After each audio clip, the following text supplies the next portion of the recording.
حول ولا قوة إلا بالله العلي العظيم. أعوذ بالله من الشيطان اللعين الرجيم. بسم الله الرحمن الرحيم. الحمد لله رب العالمين. الصلاة والسلام على أشرف الأنبياء والمرسلين سيدنا ونبينا وشفيع ذنوبنا وطبيب نفوسنا وحبيب قلوبنا وجد الحسن والحسين والإمام القبلتين بالقاسم محمد وعلى أهل بيت الطيبين الطاهرين المعصومين المظلومين ولعنة الله على أعدائهم أجمعين من يومنا هذا إلى يوم الدين. أما بعد، فقد قال الله تبارك وتعالى في كتابه المبين وهو أصدق الصادقين. بسم الله الرحمن الرحيم. ومن آياته أن خلق لكم من أنفسكم أزواجا لتسكنوا إليها وجعل بينكم مودة ورحمة إن في ذلك لآيات لقوم يتفكرون. خواہران عزیزان، سلام علیکم ورحمۃ اللہ وبرکاتہ. قبل اس کے کہ میں اپنے کلام کا آغاز کروں، آپ تمام خواتین کی خدمت میں اپنی شہزادی فاطمہ زہرا سلام اللہ علیہا کی شہادت کی تسلیت اور تعزیت پیش کرتی ہوں، بالخصوص اپنے زمانے کے امام مہدی علیہ السلام کی خدمت میں ان کی جدہ ماجدہ حضرت زہرا سلام اللہ علیہا کی مظلومیت اور ان کی شہادت کی تسلیت پیش کرتے ہیں. خواہران، جس طرح سے ہم نے ماہ محرم کا زمانہ گزارا اور عاشورہ کو احیا کیا، مولا حسین علیہ السلام کے غم کو برپا کیا، جس کے نتیجے میں آج دنیا کے ہر خطے میں، دنیا کے ہر مقام پر نام حسین زندہ ہے اور مجالس حسین برپا ہے. یہ مجالس حسین کو برپا کرنا، یہ جلوس، یہ مجلس و ماتم اس بات کا سبب بنا کہ آج دنیا حسین کو جانتی ہے کہ حسین نام ہے انسانیت کا، حسین نام ہے حقانیت کا، حسین نام ہے ایک درسگاہ کا. اور یزید کی پلیدی، اس کی پستی، اس کی ذلت اور خواری لوگ سمجھ گئے. آنے والے ایام فاطمیہ کہ جس کے علماء اکرام بہت تاکید کرتے ہیں کہ کوشش کریں یہ ایام فاطمیہ ہم اسی طرح سے منائیں جیسے ماہ محرم مناتے ہیں، جیسے حسین مظلوم کا غم مناتے ہیں، تاکہ لوگوں کو جناب فاطمہ زہرا سلام اللہ علیہا کی مظلومیت اور ان کی مصیبت کے بارے میں معلوم ہو سکے، لوگوں کو یہ واضح ہو جائے کہ آخر حضرت زہرا کا قاتل کون ہے. کیونکہ شہزادی فاطمہ زہرا کی آخر ایام بہت ہی دردناک، بہت ہی مصائب انگیز کے جس میں خود بیوی کو یہ بات کہنی پڑی ہو، صبت علی مصائب لونہا، کہ آپ کے بعد بابا مجھ پر اتنے مصائب ڈھائے گئے کہ اگر یہ دن پہ پڑتے تو دن تاریخ یہ شب میں تبدیل ہو جاتے. اب ہم سمجھ سکتے ہیں کہ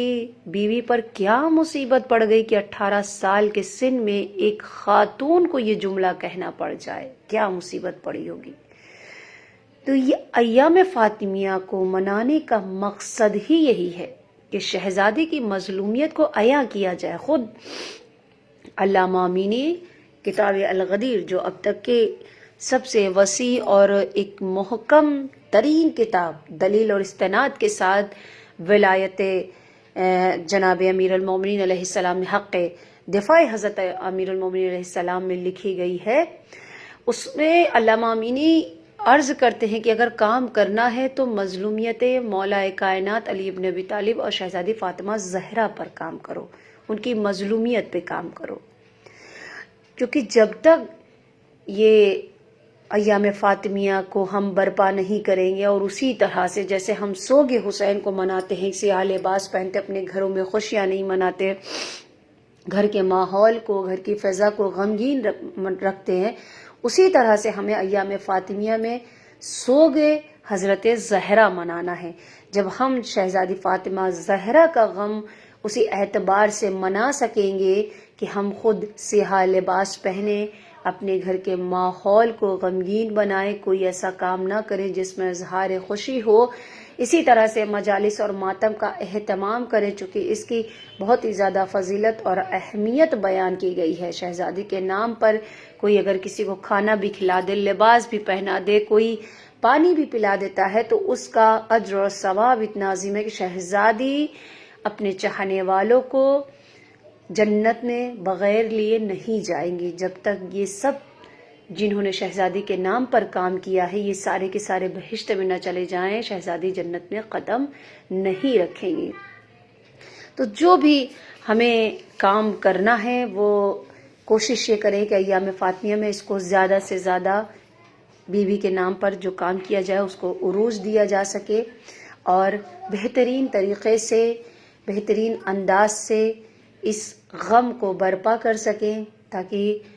کائنات میں جس طرح سے لوگ حسین کی مظلومیت کو جانتے ہیں اسی طرح سے بی بی زہرا کی مظلومیت لوگوں پر عیاں ہو جائے، آشکار ہو جائے، اور خود لوگوں کی جستجو بڑھے کہ آخر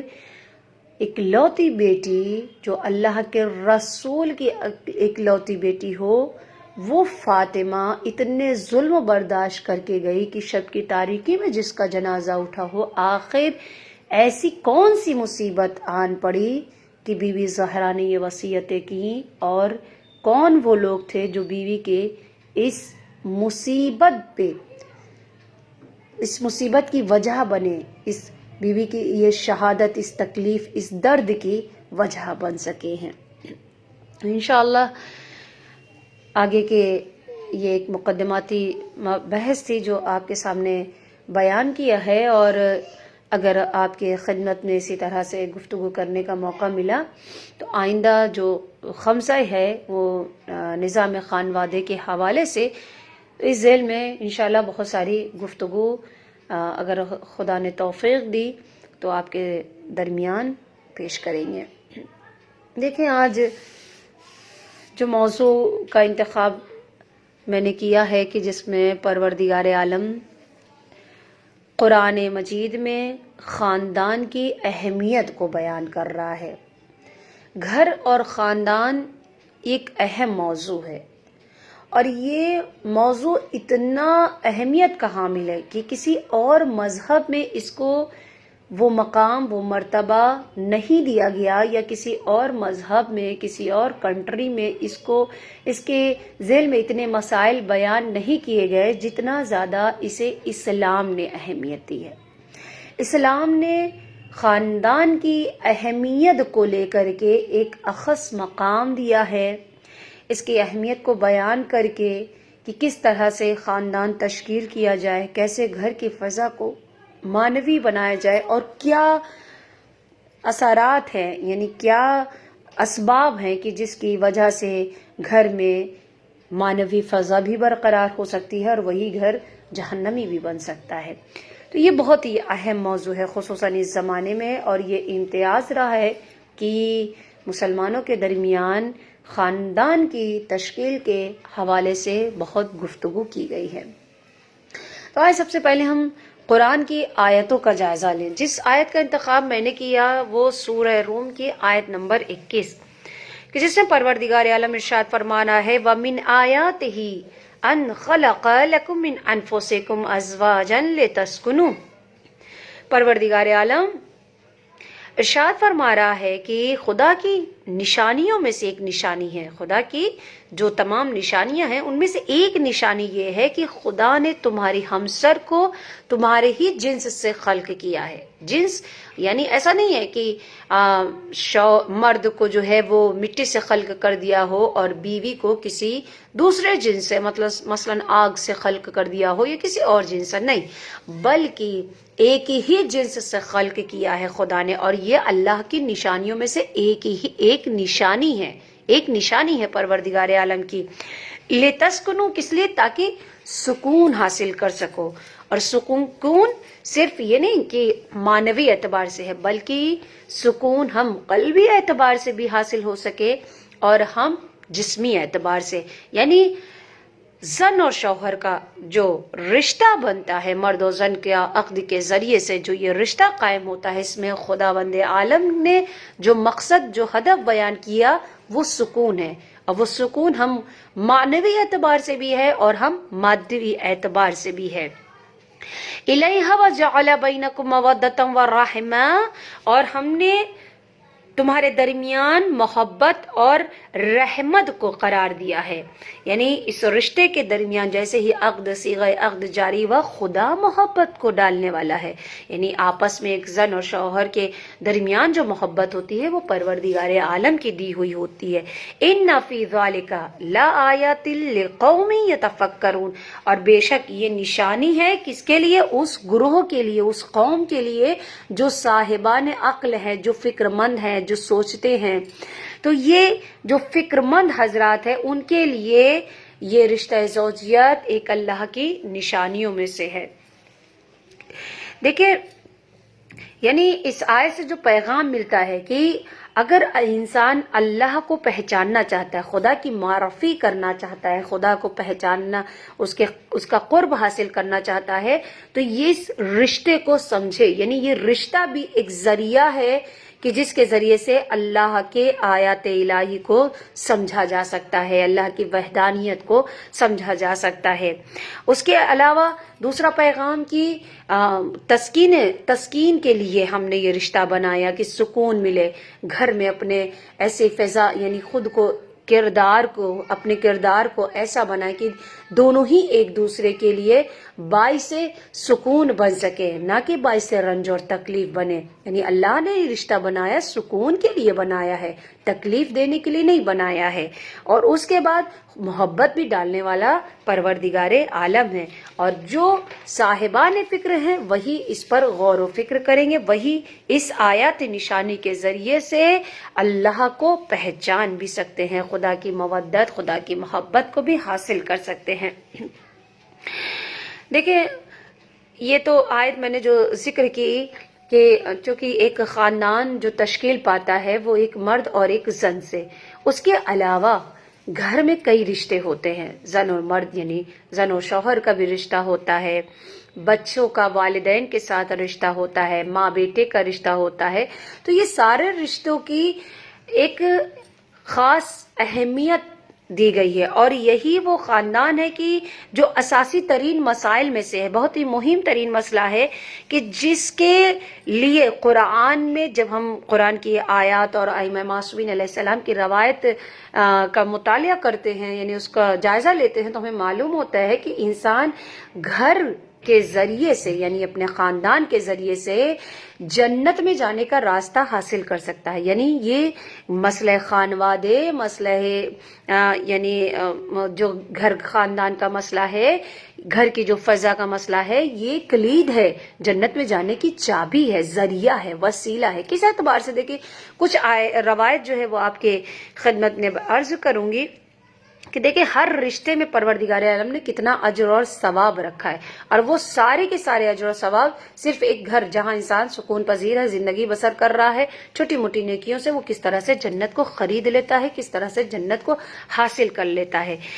رسول اکرم صلی اللہ علیہ وسلم کا ارشاد گرامی ہے، جو 2 بیٹیوں کی تربیت کرے اور تربیت نیک اور بہترین کرے، اس کا ثواب اس طرح سے ہے کہ جنت نے میری، یعنی رسول اللہ نے اپنی 2 انگلیوں کی طرف اشارہ کر کے فرمایا کہ جس طرح سے میری 2 انگلیاں ہیں اسی طرح سے جنت میں اس کا اور میرا مقام ہوگا۔ یعنی ایک تو اللہ نے بیٹیاں دی، رحمت ہے، ان کی مین اولاد کا حاصل کر لینا ہی معیار نہیں ہے کہ اولاد جو ہے وہ دنیا میں آ جائے، فرزند کی اچھی اور بہترین نیک تربیت کرنا یہ بہت بڑی ذمہ داری ہے، چونکہ اولاد امانت پروردگار عالم ہے اور اس امانت میں خیانت نہیں کر سکتے ہیں۔ جیسے پروردگار عالم نے امانت دی ہے، انسان کی ذمہ داری یہ ہے کہ اس امانت کو جس اعتبار سے پروردگار عالم چاہتا ہے اسی اعتبار سے اس امانت کا خیال رکھا جائے اور واپس پھر خدا کی جانب وہ اسی حال میں پلٹ جائے۔ تو یہ امانت ہے۔ اس ذیل میں بہت ساری احادیث، یعنی تربیت اولاد کے ذیل میں بہت حدیثیں بیان کی گئی ہیں، صرف میں ایک حدیث بیان کروں گی کہ جس میں ایک دیکھیں کہ ایک دو بیٹیوں کی اگر انسان نیک تربیت کر لینا بھی معیار نہیں ہے، بلکہ تربیت نیک اور صحیح اور سالم ہونا معیار ہے. یعنی بچے ہر کسی کے پل جاتے ہیں، بچہ پالنا معیار نہیں ہے، بچے کو نیک بنانا معیار ہے. بچے کی سیرت، اس کے کردار پر توجہ دینا یہ معیار ہے. اس کی تربیت صحیح ہو رہی ہے یا نہیں ہو رہی ہے، اس کی تربیت اسلام کے اعتبار سے ہو رہی ہے، خدا کے حکم کے مطابق ہم اپنے بچے کو پال رہے ہیں یا نہیں، اس پہ توجہ دینا بہت ہی اہم اور ضروری ذمہ داری ہے والدین کی. تو اگر کوئی دو بیٹیوں کی سوچے تربیت کر لیتا ہے تو رسول اللہ کہہ رہے ہیں کہ وہ بہشت میں یعنی گویا وہ میرا ہمسایہ ہوگا. اس طرح سے جس طرح سے دو انگلیاں برابر میں رہتی ہیں اس طرح وہ میرے ساتھ ہوگا، یعنی رسول اللہ کی ہمنشینی اس کو نصیب ہوگی. تو یہ تربیت کے ذیل میں ایک روایت. اب دوسری روایت دیکھیں کہ والدین کے ذیل کہ رسول اکرم صلی اللہ علیہ وسلم ایک شخص سو رہے تھے، خواب میں دیکھا، یعنی جنت کو خواب میں دیکھا. جنت جب دیکھے تو وہاں پر دیکھا کہ ایک قاری ہے جو قرآن کی تلاوت کر رہا ہے. اب وہ قاری جو قرآن کی تلاوت کر رہا ہے، یہاں دنیا میں رسول اللہ سو رہے ہیں اور جنت میں سوچئے کی جانے والی تلاوت رسول اللہ کے کانوں میں آ رہی ہے، اس کی آواز آ رہی ہے. رسول اللہ نے پوچھا کہ یہ کون ہے، آخر یہ کون شخص ہے کہ جس کے قرآن کی تلاوت جو کہ جنت میں ہے اور قرآن کی تلاوت کر رہا ہے، اس کی آواز مجھے یہاں سنائی دے رہی ہے. تو لوگوں نے بتایا، یعنی وہاں کے ملائکہ فرشتوں نے بتایا کہ یہ مصعب ابن نعمان ہے. مصعب ابن نعمان کا جب نام سنا تو رسول اللہ نے بڑے فخر سے کہا، افتخار کے ساتھ کہا کہ اس کے اندر دنیا میں بھی نیکی تھی، یعنی دنیا میں بھی یہ نیک تھا اور ایک نیکی اس کے ہمراہ دنیا میں بھی رہی، اور یہی نیکی اس کے لیے سبب بنی کہ یہ آج جنت میں قرآن کی تلاوت کر رہا ہے. میں رسول زمین پر یعنی سو رہا ہوں تو بھی خواب میں اس کے قرآن کی تلاوت کی آواز سن رہا ہوں. اصحاب فرماتے ہیں کہ مصعب ابن نعمان میں ایک خصوصیت تھی. وہ خصوصیت کیا تھی؟ کانا ابر الناس بامہ، اپنی ماں کے لیے بہت ہی مہربان تھے. یعنی جو بچے اپنے والدین کے لیے مہربان ہوتے ہیں، جو بچے اپنے والدین کے اطاعت گزار ہوتے ہیں، ان کا احترام کرتے ہیں، ان کو عزت دیتے ہیں، ان کے لیے پروردگار عالم نے یہ اجر رکھا ہے کہ دنیا میں بھی ان کے ہمراہ نیکی رہتی ہے اور نیک بن کر کے وہ زندگی بسر کرتے ہیں، اور یہ نیکی ان کو ہر بلا سے محفوظ رکھتی ہے، اور آخرت میں بھی یہ نیکی ان کے ہمراہ دکھائی دیتی ہے. چونکہ والدین کی عظمت، ان کا مقام اور مرتبہ پروردگار عالم نے اتنا بلند رکھا ہے کہ اپنی عبادت کے بعد ان کے ساتھ نیکی کرنے کا حکم دیا ہے قرآن میں. اور یہی نہیں بلکہ اگر انسان سے کوئی بہت بڑا گناہ ہو جائے تو اگر کوئی کفارہ نظر آتا ہے اس گناہ کا، کہ انسان راستہ تلاش کرتا ہے نا کہ مجھے ایک غلط کام ہوا ہے، کیسے اس کا جبران کرے، کچھ غلطی ہو گئی اس کا جبران کرنا چاہتا ہے انسان. کوئی غلط کام بھی، اگر کوئی گناہ بہت بڑا گناہ بھی ہو جاتا ہے، اگر انسان اس کا جبران کرنا چاہے تو اس کا جبران یعنی اس کے کفارہ ایک راستہ اس کا یہ ہے کہ اپنے والدین کی خدمت کرے. دیکھیں رسول اللہ صلی اللہ علیہ وسلم کے پاس ایک شخص آیا اور اس نے کہا کہ یا رسول اللہ مجھ سے بہت بڑا گناہ ہو گیا. بہت بڑا گناہ یعنی گناہ کبیرہ. رسول اللہ نے اس سے پوچھا کہ کیا تمہارے والدین زندہ ہیں؟ اس نے کہا جی ہاں میرے ماں باپ زندہ ہیں. تو رسول اللہ نے حکم دیا جاؤ اپنے والدین کی خدمت کرو، ان کی اطاعت کرو. معلوم کیا ہوتا ہے کہ ماں باپ کی خوشنودی، ان کی رضایت پروردگار عالم کی رضایت کا سبب بنتی ہے. اور یہ بھی موضوع والدین کے احترام کے لیے بہت ہی اہم ہے، چونکہ آج آخری زمانہ جیسے جیسے جو ہے وہ ترقی کی طرف بڑھ رہا ہے، ایک چیز ہمارے معاشرے میں یہ بہت کم رنگ ہو رہی ہے کہ ماں باپ کی عزت کم ہونے لگی ہے. چونکہ بچے پڑھائی کے لیے بہت دور چلے جاتے ہیں، والدین جو ہیں وہ وطن میں ہیں، بچے پردیس میں ہیں، اس کے بعد ان کے نزدیک چونکہ وہ اپنے کو بہت پڑھا لکھا سمجھ کے اور جب آتے ہیں تو جو عزت اور احترام والدین کا ہونا چاہیے وہ کم ہو جاتا ہے کہ خود کو ترقی یافتہ سمجھنے کے بعد ماں باپ کو بیکورڈ سمجھ لیا جائے یا ان کو کیا آتا ہے، چار لوگوں کے سامنے جو ہے وہ ان کو عزت اور احترام نہ ملنا، یہ سب ماں باپ کی تکلیف کا سبب بنتا ہے. اور جو انسان اپنے ماں باپ کو اذیت دے، تکلیف دے، وہ انسان اللہ کا تقرب حاصل نہیں کر سکتا ہے، پروردگار عالم کا قرب حاصل نہیں کر سکتا ہے. ان کی اطاعت، ان کی فرما برداری ہر حال میں واجب ہے، لازم ہے بچوں کے اوپر کہ اپنے ماں باپ کی کہیں بھی توہین نہ ہونے دے. کیونکہ اکثر اس زمانے کا جو ابھی جو معاشرہ جو پیش آنے والا، چونکہ دھیرے دھیرے حالات اور بھی بدتر ہوتے چلے جا رہے ہیں، جو کلچر ہمارے درمیان رائج ہوتا چلا جا رہا ہے، اگر اس کو اس طرح سے روک تھام نہیں کی گئی تو بہت ہی برے حالات بھی ہو سکتے ہیں. خود انسان جو ہوتا ہے وہ بہت دوچار، چونکہ یہ آخری زمانہ ہے، ہمارے ایمان کی حفاظت بہت ہی سخت ترین مرحلہ ہے اور ہر کوئی اس امتحانات سے آسانی سے نہیں نکل سکتا ہے. بہرحال اس ذیل میں بہت ساری روایتیں موجود ہیں، لیکن مختصر کر رہی ہوں. ایک حدیث میں نے تربیت اولاد کے ذیل میں بیان کی، دوسری حدیث جو ہے والدین کی خدمت کے ذیل میں بیان کی. ایک حدیث اور سن لیجئے، وہ مرد جو اپنے گھر والوں کے لیے بہترین ہو. رسول اکرم صلی اللہ علیہ وسلم نے ارشاد فرمایا، خیرکم خیرکم لأہلی وَأَنَا خَيْرَكُمْ لِأَهْلِي. بہترین انسان تمہارے درمیان کون ہے؟ یعنی رسول اللہ پوچھ رہے کون بہترین انسان ہے؟ کون بہترین انسان ہے؟ وہ انسان جو اپنے خانوادے کے ساتھ نیک رفتار کرے، اپنے گھر والوں کے لیے نیک ہو. یعنی تم میں سے تمام لوگوں میں سب سے بہترین انسان وہ ہے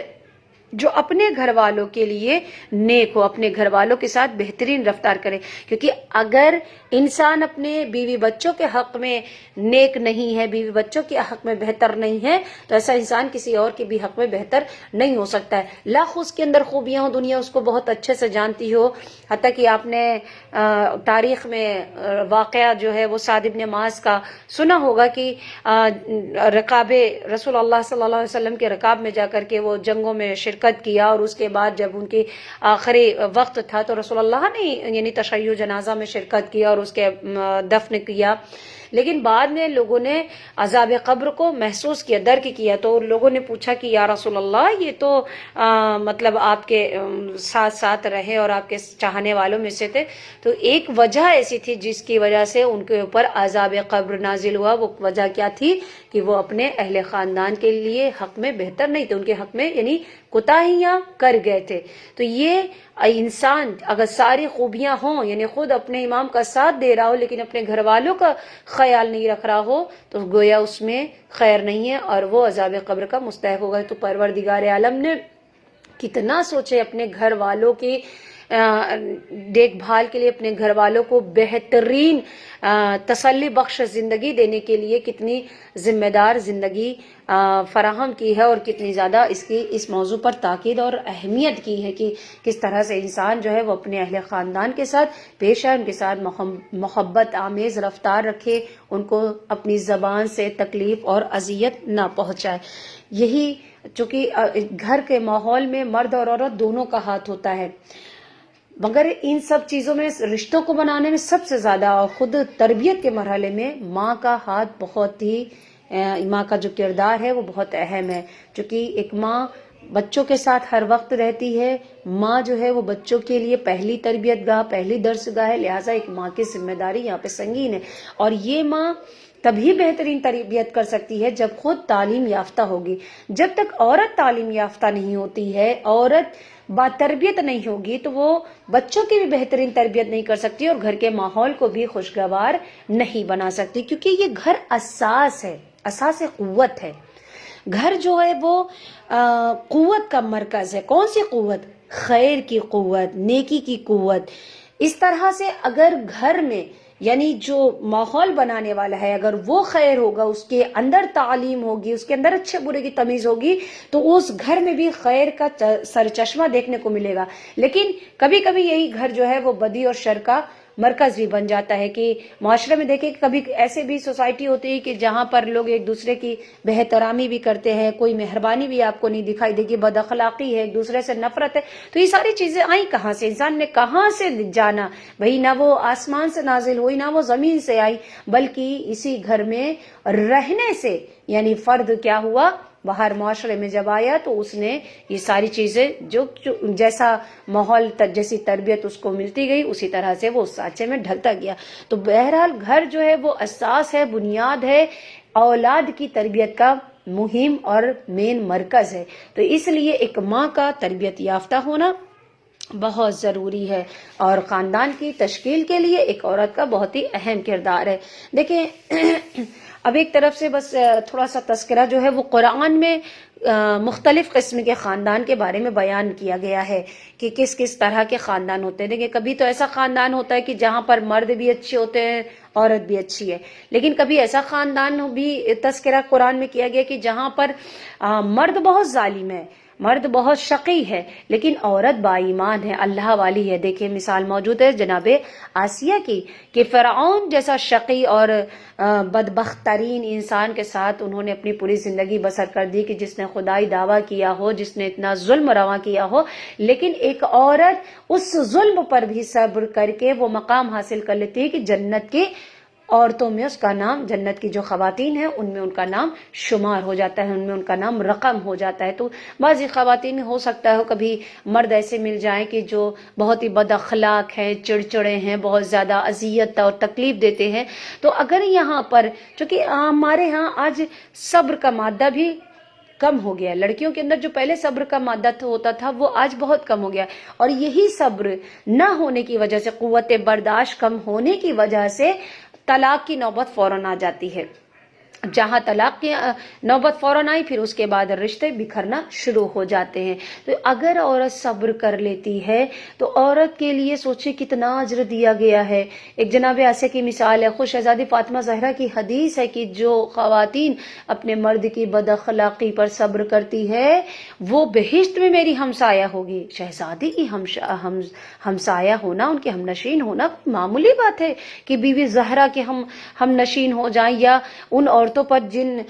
بعضی خواتین ایسے جن سے عذاب قبر اٹھا لیا گیا ان میں سے ایک یہ گروہ ان خواتین کا بھی ہے جو اپنی عورت کی بد اخلاقی پر صبر کرتی ہے. اور اسی طرح سے صرف عورت کے لیے نہیں، مرد کے لیے بھی ہے. کبھی بعضی اوقات قرآن میں ایسے بھی رشتے بیان کیے گئے کہ جہاں عورت کا کردار اچھا نہیں ہے، عورت عقیدے کے مخالف ہے مرد کے، جیسے زن لوط اور ہمسر حضرت نوح علیہ السلام، کہ جن کی خواتین کا عقیدہ جو تھا وہ اپنے شوہر کے مخالف تھا اور جو ہے کردار کے اعتبار سے بھی وہ نبی کے برابر کی نہیں تھی، یعنی کردار بھی ان کا جو ہے وہ بد اخلاقی کا تھا. لیکن پھر بھی نبی نے صبر کیا، چونکہ اللہ نے اگر زوجیت میں ان کی دے دیا تو انہوں نے اس رشتے کو نبھایا اور صبر کیا. تو اگر مرد ایسے ہیں کہ جو اپنی عورت کی بد اخلاقی پر صبر کر لیتے ہیں تو ان کو بھی وہی اجر و ثواب پروردگار عالم عطا کرتا ہے جیسا کہ ایک خواتین کو عطا کیا جاتا ہے. بہرحال حدیثیں بہت ہے اس ذیل میں، لیکن وقت کے خیال رکھتے ہوئے میں بہت مختصر کر رہی ہوں. تو دو قسم کی یہ خاندان ہو گئے. تیسرا قسم کا خاندان جس کا تذکرہ کیا گیا ہے سورہ آپ تبت یدا ابی لہب میں، دیکھیے کہ جہاں پہ ابو لہب اور اس کی بیوی دونوں ہی شقی ہیں. اب اگر مرد اور عورت دونوں ہی بد کردار ہو جائیں، دونوں ہی شقی ہو جائیں، دونوں ہی بد اخلاق ہو جائیں، تو ایسے لوگوں پر خدا کی ابداً لعنت اور خدا کے نفرت کے قابل ہوتے ہیں اور ان کے پر عذاب الہی نازل ہوتا رہتا ہے. ایسے گھر میں کبھی نہ برکت نازل ہوتی ہے نہ رحمت نازل ہوتی ہے کہ جس گھر میں مرد اور عورت دونوں ہی بد اخلاق اور شقی ہو جائیں. یہ گھر پھر معاشرے میں جو ہے وہ ایک بدبختی کا ہی باعث بنے گا اور معاشرے میں کبھی بھی اچھی چیزیں رائج نہیں ہونے دے گا. اب جو چوتھا اقسام میں آپ کے سامنے بیان کرنے جا رہی ہوں کہ جس کو قرآن مجید میں الگو قرار دیا گیا ہے، جو بہترین گھر اور خاندان کے نام سے معرفی کیا گیا ہے، جس کو آئیڈیل قرار دیا گیا ہے، وہ خاندان، وہ گھرانہ مولا کائنات امیر المومنین علی ابن ابی طالب علیہ السلام اور شہزادی فاطمہ زہرا سلام اللہ علیہا کا ہے کہ جہاں پر دونوں ہی یعنی زن اور مرد، آپ دیکھیں دونوں ہی زن اور شوہر ایک دوسرے کے ہم فکر ہیں، ایک دوسرے کے ہم پلہ ہیں. یہ دونوں بزرگوار خیرات میں، نیکی میں، عبادت میں، پاک دامنی میں ایک دوسرے کے ہم فکر ہیں، ایک دوسرے کے ہم فکر ہیں. یعنی آپ کسی بھی مرحلے میں دیکھ لیجئے شہزادی مولا کائنات کے ہمراہ ہیں. اگر فقر اور فاقہ بھی آیا، غربت کا سامنا بھی کرنا پڑا، تب بھی کبھی بھی بیوی نے شکایت نہیں کی، شکوہ شکایت نہیں کی، بلکہ اس پر صبر کیا، صبر کر کے اللہ کا تقرب حاصل کیا ہے۔ یہ گھر وہ گھر ہے جو کہ ایک مکمل نمونہ عمل ہے، مکمل نمونہ ہے ہمارے لیے، عالی ترین نمونہ ہے ہماری زندگی کے لیے، کیونکہ جب گھر کی بنیاد ایسے پاکیزہ وجود سے پڑتی ہے، جس گھر میں ایسے پاکیزہ لوگ زندگی بسر کرتے ہیں، تو سوچیں ان کے دامن سے جو بچے پروان چڑھیں گے وہ کس بلندی کے، کس مقام اور کرامت کے حامل ہوں گے۔ اسی لیے تو بچے ایسے تربیت یافتہ ہوئے کہ وہ بشریت کے لیے، عالم بشریت کے لیے جو ہے وہ ہدایت کا چراغ پا سکے، لوگوں کو جہالت کی زندگی سے ہٹا سکے، گمراہی سے نجات دینے والے بن سکے، اور ان لوگوں کے لیے نجات کی کشتی کا سامان فراہم کر سکے۔ تو ایسے جب وجود گھر میں، جب ماں باپ کا ایسا وجود ہوتا ہے، تو یقیناً بچے بھی جو ہیں وہ نیک تربیت یافتہ ہوتے ہیں۔ اسی لیے اگر والدین تربیت یافتہ ہوں گے تو گھر کے بچے بھی بہترین تربیت کے حامل ہوں گے، کہ جس کے لیے ایک ماں کا رول، ایک ماں کا کردار بہت ضروری ہے۔ چونکہ ہم خالی شہزادی فاطمہ زہرا کی اس زندگی کو نہ دیکھیں کہ شہزادی نے ایک مثالی زوجہ اور ایک مثالی ماں، ایک مثالی بیٹی کے اعتبار سے گزاری، نہیں، شہزادی تعلیم یافتہ تھیں، باقاعدہ صحیفہ فاطمیہ اس بات کی دلیل ہے کہ ائمہ معصومین علیہ السلام نے اس کا سہارا لیا، کہ جب ایک شخص ہمارے چھٹے امام جعفر صادق علیہ السلام کے پاس سوال لے کر کے آیا تو امام نے کہا ٹھہر جاؤ، اور باقاعدہ امام نے صحیفہ فاطمیہ کھولی، پھر اس کے بعد مسئلے سے آگاہی کی۔ ایسا نہیں کہ مولا کو معلوم نہیں تھا، امام جانتے تھے مسئلہ کو، لیکن اپنی جد ماجدہ کی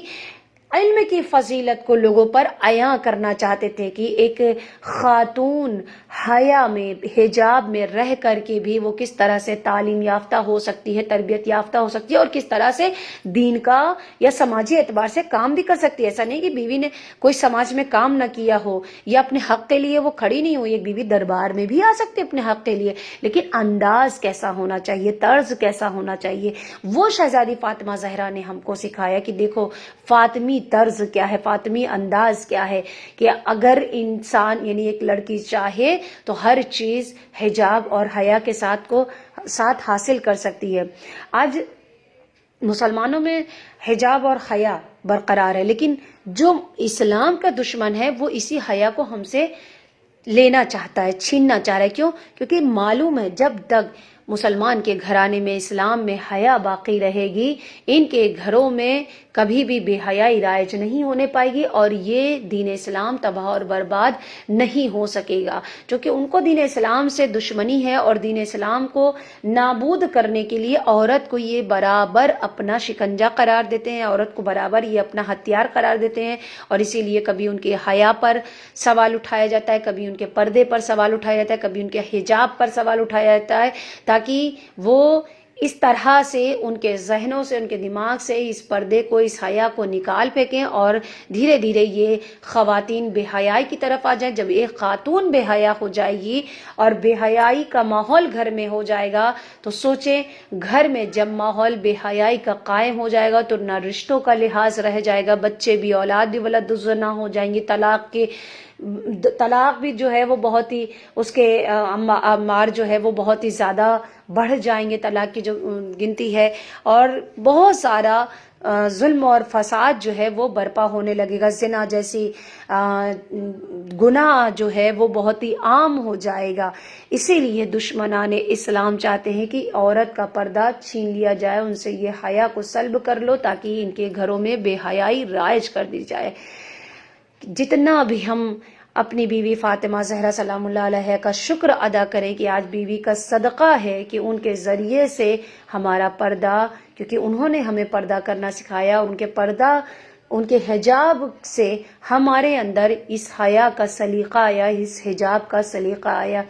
بس پروردگار عالم سے دعا ہے کہ ہمیں سیرت فاطمی کو اپنانے کی توفیق عنایت فرمایا، اور شہزادی فاطمہ زہرا کے حجاب کو، ان کی حیا کو ہم برقرار رکھ سکے، اور تعلیم کے ساتھ ساتھ اس طرح سے خود اپنی بھی تربیت کریں، اور تربیت کے مرحلے میں آگے بڑھ کر کے آنے والی بچوں کی اولاد کی ایسی تربیت کریں، کیونکہ ایک بچے کی تربیت ایک نسل کی تربیت کے برابر ہے۔ اس طرح سے اپنے بچوں کی تربیت کریں کہ ہمارا معاشرہ اسلامی ہو، ہمارا معاشرہ انسانی بن سکے، معاشرہ فاطمی بن سکے، اور یہ لوگ کہہ دے کہ ہاں اسلام میں کیا خوبیاں ہیں، کیا اچھائیاں ہیں۔ بس میں اپنے موضوع کو یہیں پر سمیٹ رہی ہوں، چونکہ موضوع بہت وسیع ہے، مگر وقت کی تنگی کا بھی خیال رکھنا ہے۔ بہرحال آنے والے دن جو ہے وہ شہادت فاطمہ زہرا سلام اللہ علیہا کے ایام ہیں، تو تھوڑا سا مصائب بیوی کے ذیل میں بس 3-4 منٹ میں بیان کر کے اپنے گفتگو کو، اپنے کلام کو ختم کرنا چاہوں گی کہ جس در کی اتنی عظمت رہی ہو، کہ جس کے شان نزول میں پروردگار عالم نے جس گھر والوں کے لیے سورہ حلاطہ نازل کیا ہو، جس دروازے پر رسول اللہ آ کر کے آیہ تطہیر کی تلاوت کرتے ہوں، انما یرید اللہ لیذھب عنکم الرجس اہل البیت، معرفی کیا ہو یہ اہل البیت ہے ہمارے، اسی در کو رحلت رسول اللہ، یا یوں کہہ دوں شہادت پیغمبر اکرم صلی اللہ علیہ وسلم کو کے بعد اسی دروازے پر آگ لگا دی گئی۔ کنیزان زہرا، شہزادی فاطمہ زہرا دروازے کے پیچھے تھیں اور آگ روشن کی جا رہی تھی۔ بعضی لوگ یہ اعتراض کرتے ہیں کہ جب گھر میں مرد موجود ہوئے تو بیوی کیوں دروازے پہ گئی؟ یہاں پر بیوی شوہر کی دفاع کے لیے دروازے پر نہیں گئی ہے، بلکہ امامت کی دفاع کے لیے، ولایت کی دفاع کے لیے، کہ اگر ایک عورت اپنی ذمہ داریوں کو نبھانے پر آتی ہے تو یہ وقت بھی اگر آ جائے کہ امامت کی جان کا خطرہ ہو یا امام کو مجبور کیا جائے تو عورت کس طرح سے ولایت کا دفاع کر سکتی ہے۔ یہ امامت کی، ولایت کی دفاع کے خاطر بیوی دروازے کے پیچھے گئیں۔ جب دروازے کے پیچھے گئیں اور بیوی یہ بتانا چاہ رہی تھی کہ تم کس در پہ آئے ہو، اس در پہ جہاں پر آئے تطہیر رسول اللہ صلی اللہ علیہ وسلم پڑھا کرتے تھے، یہ وہ در ہے کہ جہاں رسول کی اکلوتی بیٹی رہتی ہے، اور وہ رسول کی اکلوتی بیٹی دروازے کے پیچھے آئی ہے، تم کو اجازت نہیں دے رہی ہے، لیکن جرت کا وہ مقام تھا کہ جب شہزادی نے دروازہ نہیں کھولا اور آگ روشن کر دی تو بس ایک ملعون نے ایک لات، ایک لگد دروازے پر ماری ہے، اور میری بیوی اس جھلستے ہوئی آگ میں، اس جلتے ہوئے دروازے میں در و دیوار کے درمیان پس کے رہ گئی۔ بس ایک آواز بلند کی، اے اسماء، اے اسماء، میرا محسن مارا گیا۔ یعنی ظالموں کو اتنا بھی خیال نہیں تھا کہ رسول کی بیٹی جس کے بطن میں 6 ماہ کا بچہ ہے، اس بچے کا خیال نہ کیا، اور وہ محسن 6 مہینے میں بطن مادر میں شہادت پا گیا ہے۔ اسماء، میرا محسن مارا گیا۔ کنیزان زہرا، بڑی سخت مصیبت تھی۔ میں ساری مصیبتوں کو چھوڑ رہی ہوں، چونکہ 13 جمادی الاولیٰ ایک روایت کے مطابق بیوی کی شہادت کا بھی روز ہے، تو بس چند جملے آخری شب حضرت زہرا کے پڑھنا چاہوں گی کہ جب آخری شب آئی ہے، بیوی تڑپ رہی تھی، کبھی دائیں کروٹ لیتی، کبھی بائیں کروٹ لیتی، سکون نہ ملتا۔ کیسے میری بیوی کو سکون ملے جس کے پہلو شکستہ ہو، جس کی پسلی کی ہڈیاں ٹوٹ گئی ہو، جس کے شانے پر تازیہ نہ مارا گیا ہو، وہ بیوی جو زخموں سے چور ہے۔ قلب کا درد الگ ہے، جسمانی تکلیف الگ، دونوں ہی درد میں میری بیوی تڑپتی رہی۔ ایک مرتبہ مولا کائنات تشریف لائے، شہزادی زہرا نے وصیت کی، ادھر وصیت مکمل کی، اور اس کے بعد اسما سے کہا، اسما، میں اپنے حجرے میں ہوں، جب تک تسبیح و تحلیل کی آوازیں آتی رہے سمجھنا کہ تمہاری زہرا زندہ ہے، لیکن جب آواز آنا بند ہو جائے بس سمجھ جانا کہ اب زہرا نے اس دنیا کو خدا حافظ کہہ دیا ہے۔ اسما، جب بچے گھر آئیں تو پہلے انہیں میرے موت کی خبر نہ دینا، پہلے انہیں کھانا کھلا دینا اور اس کے بعد میرے مرنے کی خبر دینا۔ کنیزہ نے زہرا بی بی حجرے میں گئی اور اس کے بعد جب حسن اور حسین آئے ایک مرتبہ تسبیح و تحلیل کی آوازیں آنا بند ہو گئی. بس اسما سمجھ گئی. جب دونوں بچوں کو دیکھا ایک مرتبہ کہتی ہیں بچوں پہلے کھانا کھا لو. حسن حسین کہتے کہ ہم نے اماں کے بغیر کھانا کھایا ہے, ہمیں ماں کے بغیر کبھی کھانا کھاتے ہوئے دیکھا ہے. بس بچے ماں کو تلاش کرنے لگے. ہر بچوں کی عادت ہوتی ہے جب گھر میں آتے ہیں تو بچے ماں کو ڈھونڈتے ہیں, ہر کمرے میں ہر جگہ تلاش کرتے ہیں. جیسے اس حجرے میں پہنچے اور حسنین نے دیکھا کہ ماں کا جنازہ رکھا ہوا ہے, بس لپٹ کر گریہ اوزاری کرنے لگے. ایک مرتبہ روتے جاتے ہیں اور فریاد کرتے ہیں ماں, ہم کس کو ماں کہیں گے, ہم ماں کی محبت سے محروم ہو گئے. آج ہی حسنین بن ماں کے ہو گئے. کنیزہ نے زہرا بس اسما نے کہا بچوں جاؤ مولا کائنات کو بلا لاؤ. جیسے ہی امام علی آئے زہرا کا آخری دیدار کیا, زہرا کو جنازے کو دیکھا,